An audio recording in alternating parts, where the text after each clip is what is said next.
based on a based on certain standard method of measurements. There are some internationally recognized method of measurements are there. OMI, SMM7, SESAM3, like that.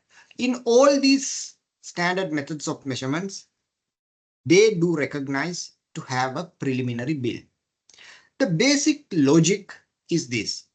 When we go to price a construction project, mainly we encounter two kinds of costs.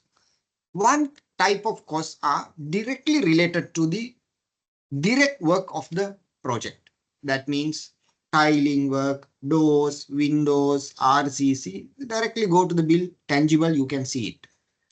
There are other type of costs also contractor would encounter, which he needs to claim. That means there is a tower crane rotating throughout the construction period. There is a guard some security, construction, water, electricity. He has to provide the site accommodation and on the site, within the site, outside the site. And there are a lot of facilities to be given to engineer, site office, IT facilities, contractor the same. And there are a lot of things which will happen where he has to price. Normally, for when we price the unit rates, when we define the unit rates, up to the charge hand only comes to the unit rates. All other things, contractors head office overhead costs, contractors estimation department, the contractors head office overheads, and all the other costs will go to the preliminary bill. Now, this concept of preliminary bill has not come yesterday or day before yesterday. It has been there in the picture for a longer time period. Now I will explain through these slides the rationale behind having a preliminary bill. Now, the preliminary bill covered non-measured project costs. The non-measured project cost means the project cost measured in the bill of quantity are directly related to certain trades.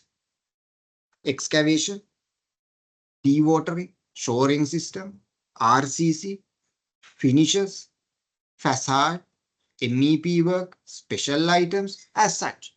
But the contractor's site establishment cost, site running cost, demobilization cost is not measured in the bill of quantity. Normally, uh, uh, when we want to analyze the contractor's BOQ, it is always prudent and advisable to separate the cost so that it has many advantages. One is, now let us go to the item number 2, ensures transparency and fair competition. Now, including a preliminary bill standardizes how bidders price these items, but not including measurable items. The level of playing during the tendering, clear evaluation of the contractor's direct costs, avoidance of cost loading in measurable items. Now, suppose we have a 100 million contract. In this 100 million contractor has priced, for example, 12 million or 10 million as preliminaries. If there is a preliminary bill, we know that it will be in the preliminary bill. Other costs, what you see as a cost of the door, means the cost of the door. It has nothing to do with some kind of percentage surcharge for tower crane, some kind of percentage surcharge for some other preliminary. No, it is very clear to us.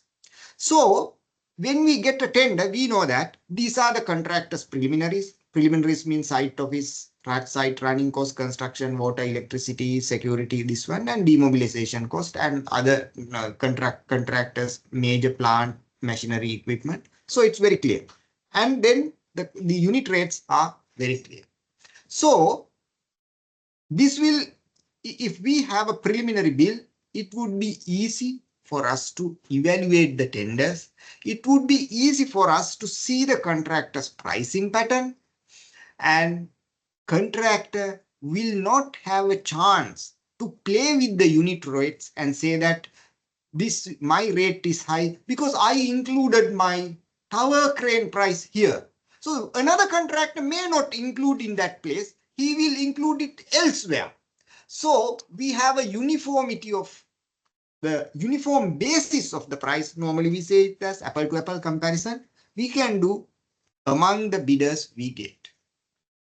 Right.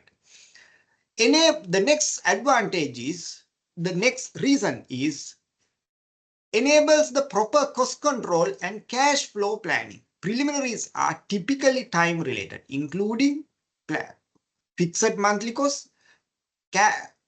Second one is better cash flow for management for both contractor and employer, clear association with project preliminaries and the duration. Now, when we have a preliminary bill, the preliminary bill has three components. One component is mobilization. That means the contractor comes to the site, he do certain kind of fence, name boards, then officers, and then bring material, tower crane, and things on. So he has a mobilization cost. After that, he will have some running cost. Running cost means monthly expenses. Then at last, demobilization. So it would be easy for us to make payments to the contractor based on his real progress at the site. Suppose if he had included these things in the unit rates, and if you do not have a preliminary bill, it will be very vague and so many back and forth discussions will go. He may be claiming various percentages from various ends to recover his preliminary costs, which is not fair to him and which is not reasonable us also to pay him certain kind of ex gratia payments for preliminaries. He will come and say us, okay, I don't have a preliminary bill. I did my site officers. The cost of the site officers is this much. Pay me this much. So where will we pay? We have to increase the percentage from our measured work and pay him, which is a very embarrassing and which is a very kind of a risk to the certifier as well. Right. Item number 4. Facilitates valuation of interim payments and claims. With preliminaries clearly defined, they can be proportionately valued in interim certificates. Item number 2, easier assessment of extension of time and associated prolongation costs. Item number 3, transparent handling of adjustments for changes in proper scope or duration. When we have a preliminary bill, we know that during the initial 1 or 2, 3 months time, we have to pay him a certain lump sum fee for the mobilization. We pay him. After that, his site running cost will be apportioned to duration of the project. First month, second month, third month. It will be a time related cost. And we can say that, okay, Mr. Contractor, this is your site running cost. Because in the preliminary bill, we normally write site running cost 24 months, 18 months. So each month he will get paid certain amount proportionately apportioned to that month, and we can pay it.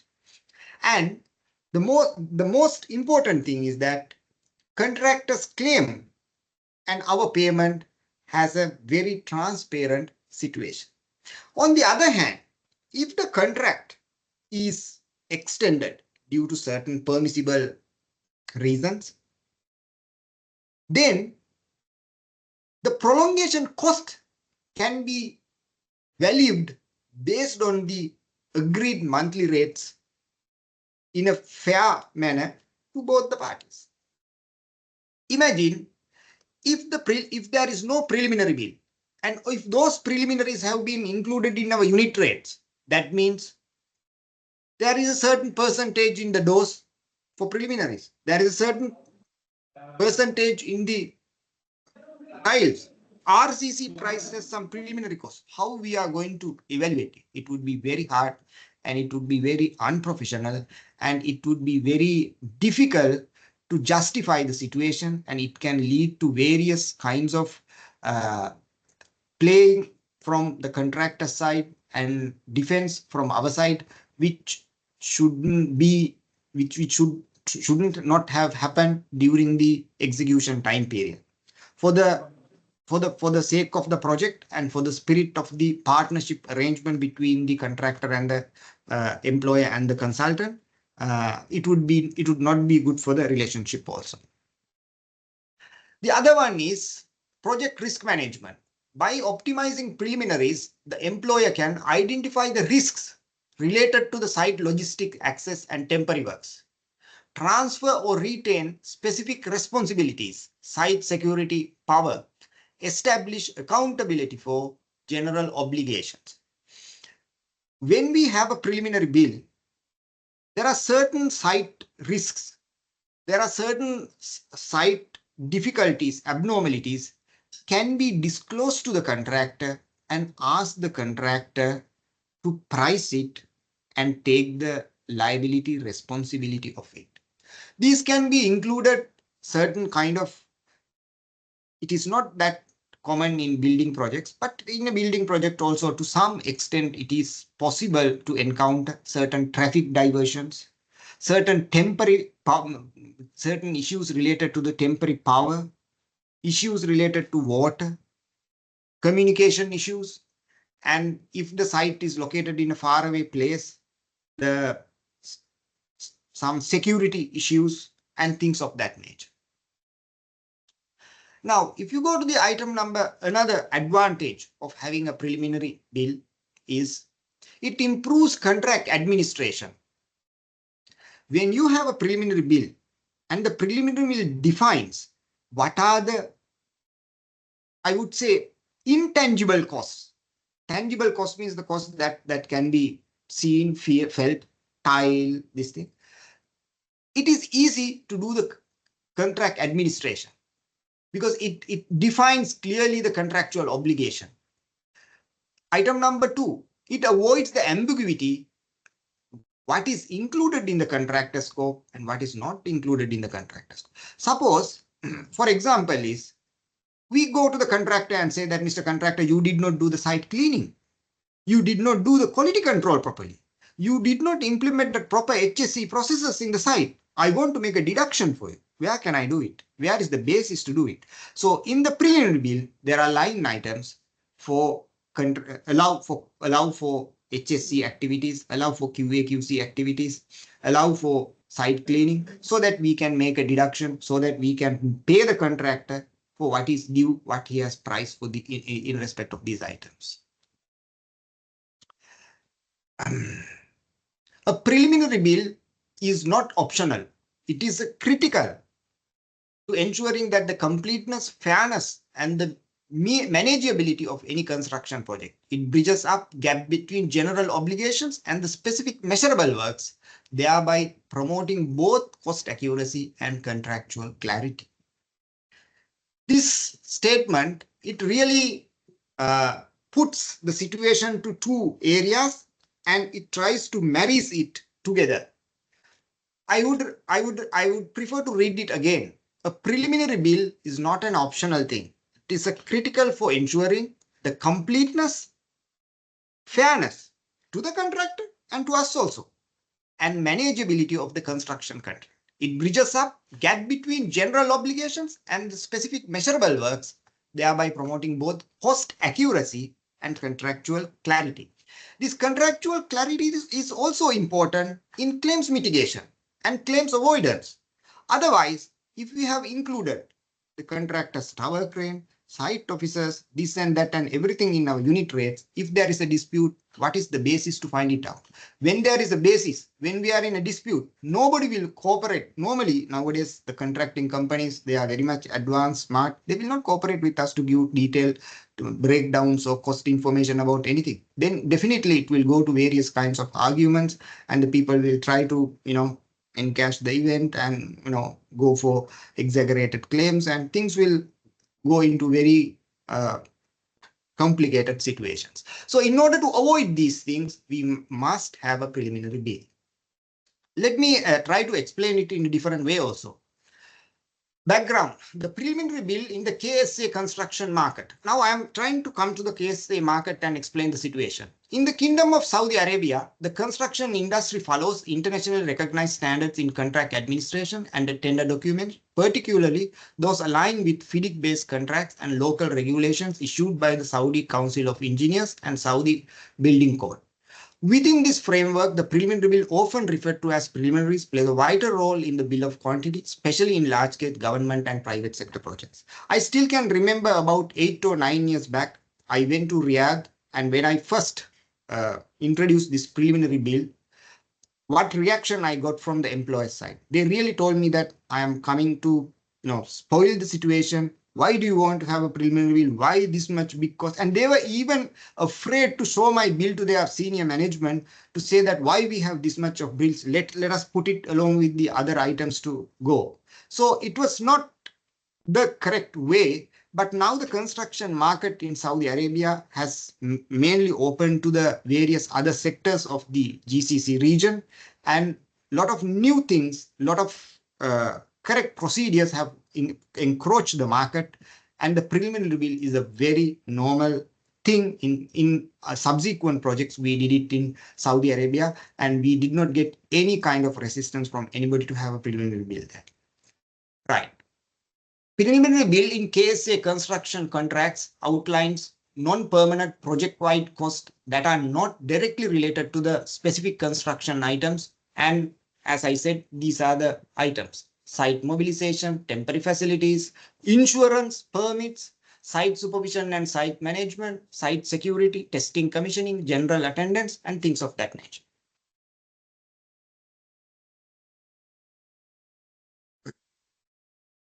Now in Saudi Arabia, we have mainly government projects, private sector projects.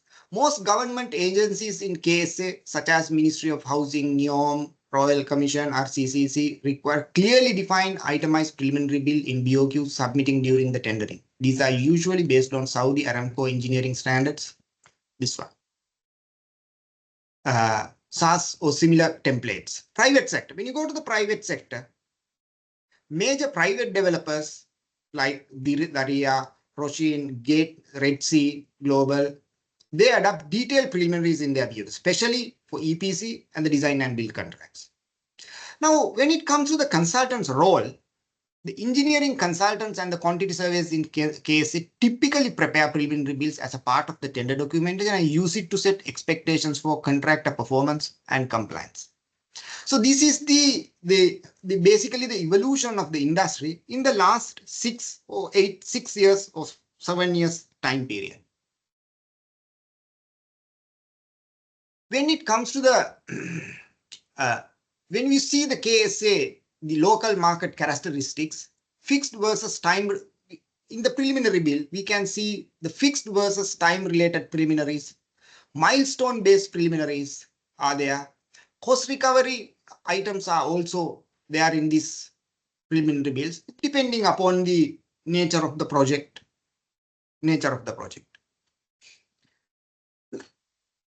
Now, when we have these kind of arrangements, normally we end up with certain achievements. In KSA construction market, preliminary items are often a key area in claims and dispute resolution. The delays in the project during the duration may result in requests for extension of time and associated prolongation costs, which rely heavily on time-related premiums. As I said earlier as well, in the earlier instant as well, one of the advantage of having a preliminary bill is preliminary bill will provide you what would be the preliminary bill will provide a predetermined assessment about the contractor's monthly running cost throughout the project.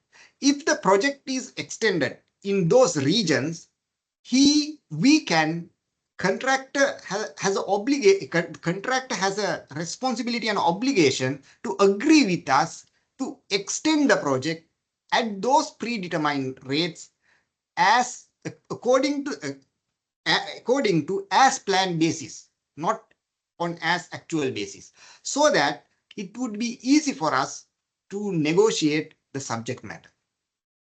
When you go to the item second bullet, ambiguities or omissions in preliminaries can lead to disputes over entitlement to site services and management.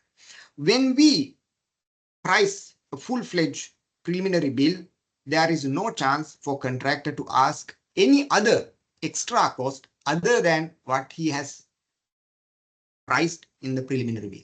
So that in a way, it provides us a certain kind of a domain, boundary, demarcation, and a ceiling level as well. So it is important to have a preliminary, it is good to have a preliminary bill in claims management from the perspective of the employer and in consideration of the interest of the claimant also, means the contractor.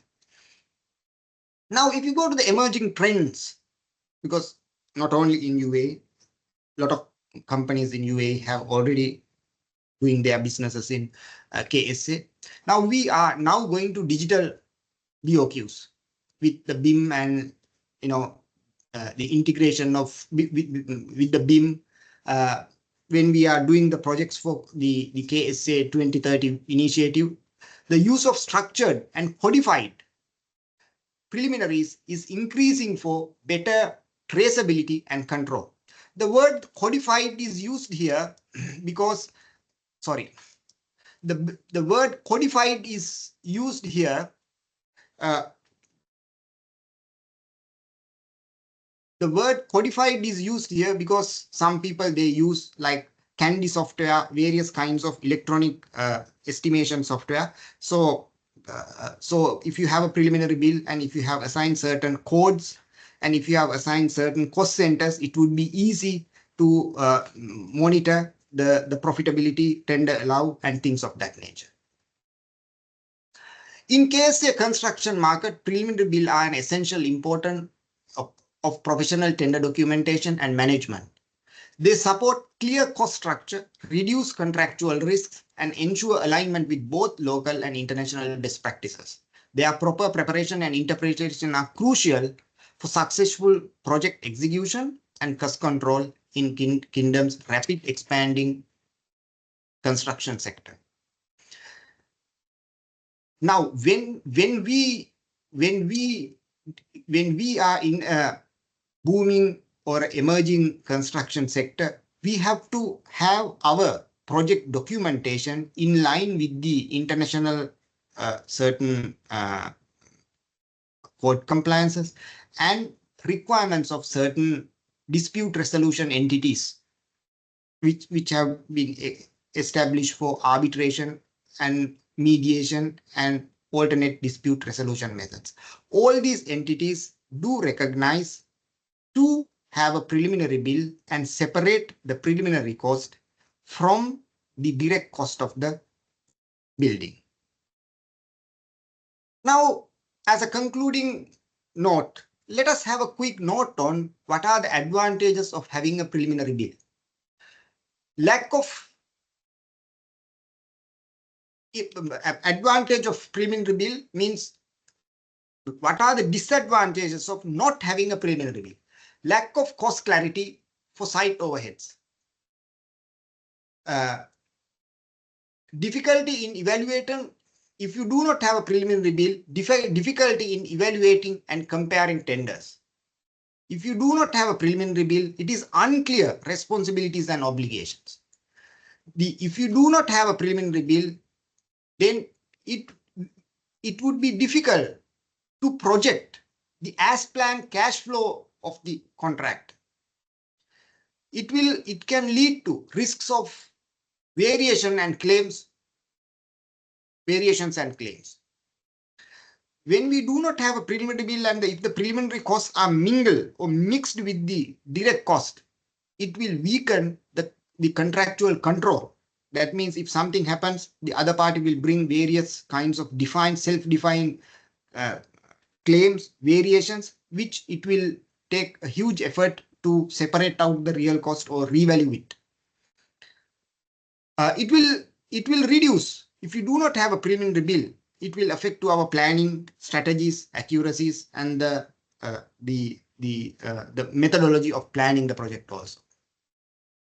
As a concluding note, I would say a preliminary bill is crucial for transparency for both fair competition. That means during the tender evaluation, we know we can do an apple-to-apple evaluation only if we separate preliminary cost from the direct cost of the project. Then the effective project execution. If you have a preliminary bill, as I told previously, we can